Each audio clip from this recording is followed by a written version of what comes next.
Toyota wants you to buy a Corolla hatchback.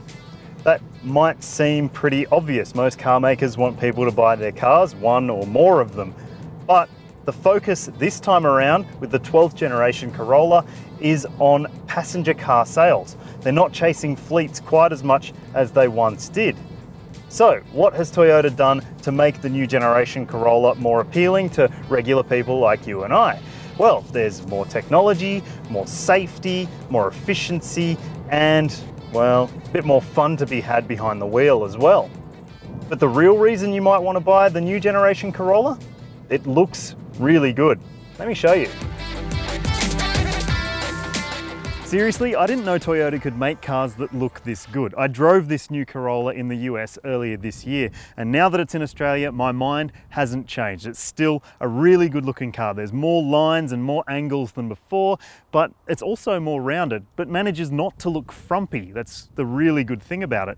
I love these 18-inch alloy wheels, which are on the high-spec model, and I also love that you get LED headlights on every single version of the Corolla. This high-spec ZR gets bi-LED headlights, and every one of them has auto high beam lights, which is fantastic for dusk and nighttime driving.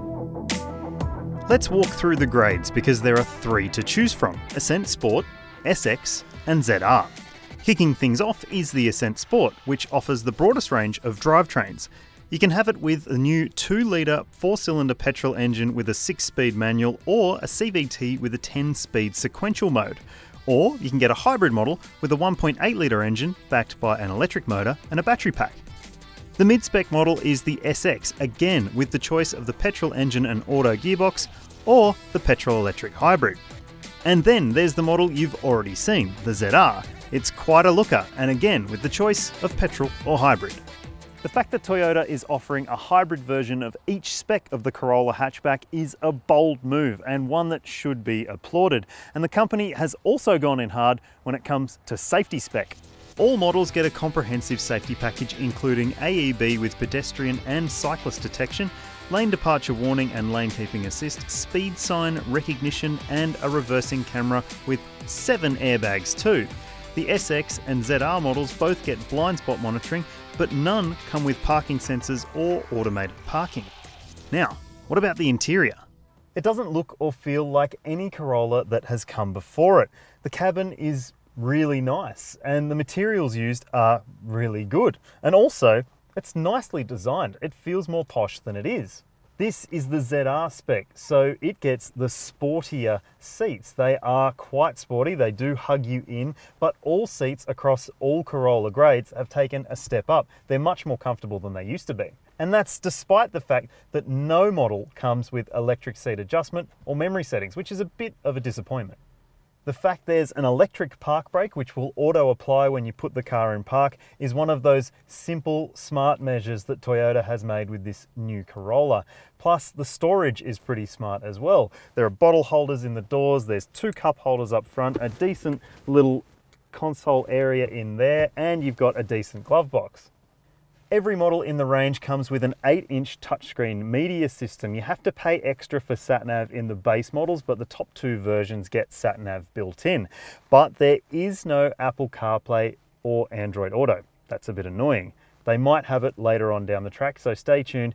If that's what you want from your Corolla, then you might have to wait a little while. But there is Bluetooth, phone and audio streaming, and in the high-spec models you get a USB port in the rear. So, let's check out the back seat. It's probably safe to say that if you want the most spacious Corolla you can get for backseat room, you should be buying the sedan, because the hatchback isn't quite as roomy as some of its competitors. It's not the worst in the class, but not close to the best either. I've got this seat set in my driver's seat position. I'm 6 foot tall and my legs are pretty much hard up against it.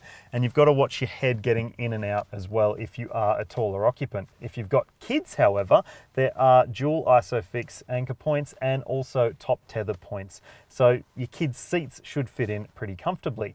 Seat comfort is not bad at all. There's rear seat air vents in the higher spec versions, and storage isn't bad either. You've got map pockets, there's bottle holders in the doors, and there's a flip down armrest with cup holders. Now, what about that space behind me? Most hatchbacks have pretty good boot space, but the Corolla isn't one of them. While it looks okay, it's compact compared with competitors, because Toyota has a spare wheel under the floor of most models, except the ZR Hybrid, which has a tyre repair kit for bigger boot capacity. Practicalities are one thing, but the real changes that have been made to the new Corolla are things you can't see and things you probably won't touch, but you can definitely feel them when you're driving the new car. The big news here is the Toyota New Global Architecture, TNGA, which also underpins the CHR, the Prius and the Camry. And in this platform, it's transformed the drive experience of the Corolla.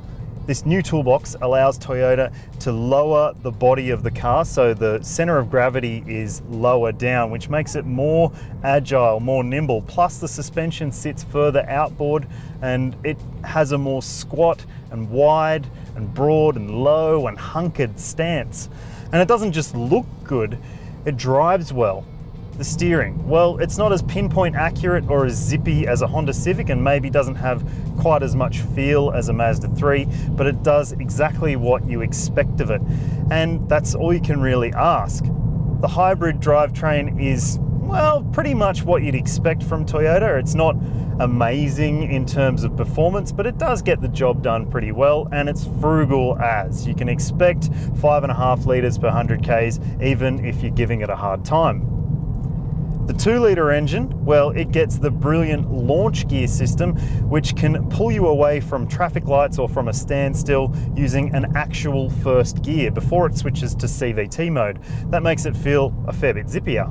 One of the downsides to the new Corolla, there's quite a lot of road noise on coarse chip roads, particularly on the 18-inch wheel, and the 18s do tend to pick up those sharper edges a little bit more, but generally I've been very impressed with the ride comfort and compliance, even if the tyres on the 16s aren't quite as grippy as we'd want to see. They are eco-focused tyres, not grippy ones like we've got on this ZR.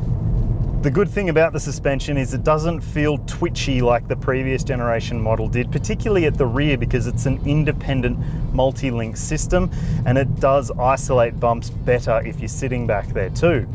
Now the hybrid has benchmark petrol fuel economy for the class, 4.2 litres per 100, and the petrol 2-litre version is pretty good as well. The claim is 6 litres, and you'll see a bit more than that, but on the highway you might get 6 litres. Now I said petrol there, notice that?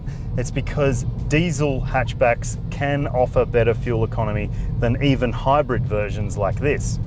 Yep, the Peugeot 308 diesel, for example, has better fuel consumption than the hybrid Corolla.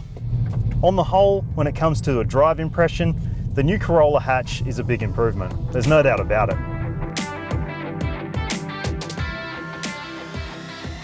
Toyota has done a brilliant job of upping the appeal of the new generation hatchback. Look, I've never been a prospective Corolla buyer, but this car could well change my mind. It might change yours too.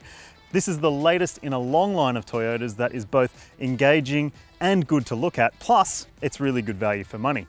Would you consider the new Corolla? Let us know in the comments section below, and don't be afraid to hit subscribe on our YouTube channel.